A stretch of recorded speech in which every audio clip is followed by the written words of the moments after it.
bashita amahiguru kugira ngo babase kureba kona yicaye nko muringo gumwe go kubangura emyeto mu rubugwizoba amaboko gubwo kuvuga enyonyi hamwe no kukanika abekitungire cya Civil Aviation Authority batahera amashomero kandi no kushomesa ebe byona ebirkwetengesa aba batahera amashomero ga senior agambye muri Mbarara City. Statistics zensi yona nezigambamo kuba ukwata buri nyonyi ryo mu nsongo ukagereza pilot umwe ekichweka cy'enyonyi eziryo mu nsongo half of them nizisigara zitine ba pilot. Reverend Father Bafaki Christopher uri mukuru w'ishomero rya St Joseph's Vocational yashobora kubangura abana nikiyamba kumanya amashomo agubashemerire kutwara kandi nemerimo eyibashemerire gukora tunga ohabuze nkobu tumeretera yagira ukwetenga okushoma ibindi rebo so tanga yatenga mamani ubuntu kwabenda takuteka mamani mu physics ningo mu kubara ningo mu bindi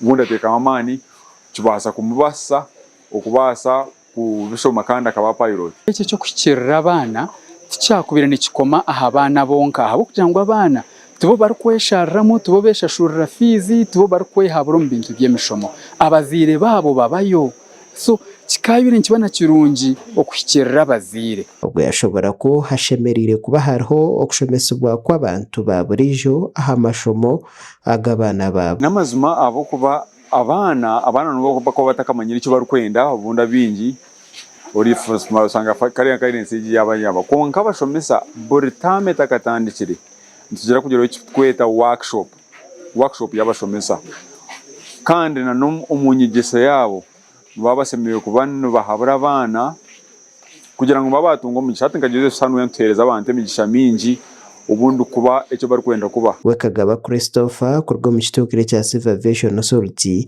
yagamba ahakigendererwa cyo kutahira amashomeraga konkane kitwanguhira kushanga amashomero hati niyo nshonga bonki turukuzo mu mashomero tubasigira information heze tubashabangwa information igi bagitwara abazire babo kandi na information ni yemwe tugisigira ubwebembeze bw'ishomero kugira ngo umwana harije garukira yayine cyaro kubasa kubuza abebembezi bishomero babemba basa kubahabura. We akor Patricia Omweji Alsoroti Flying School ihayo entekateka eri kugira ngo abeshyi tubarkwitaba myoga yo kuvuga enyonyi. I've had this myth about women not being in aviation, piloting being for only the gentlemen. I'd like to inform you, ladies and gentlemen, that actually right now we have a number of females in the industry and the women actually doing it very well. Normally, you know, women are good at perfection. So I can assure you, when you sit in an aircraft where a lady is flying, the landing can be swift and soft and very comfortable. Okay, the young people are still flexible to learn new things and embrace them. And the dreams start when they are kids. The dreams don't come when you're old. Dreams come when you're still a kid. So these are the people that have the dreams, and we want them to know that their dreams can be achieved. Abeji abayita bo mushomogu bashobora kukwegesebwoku kushemerire kuba no kukora. There should be a point where it should be personal with the students, because some of us have personal issues that we'd like to share with them so they can help us understand.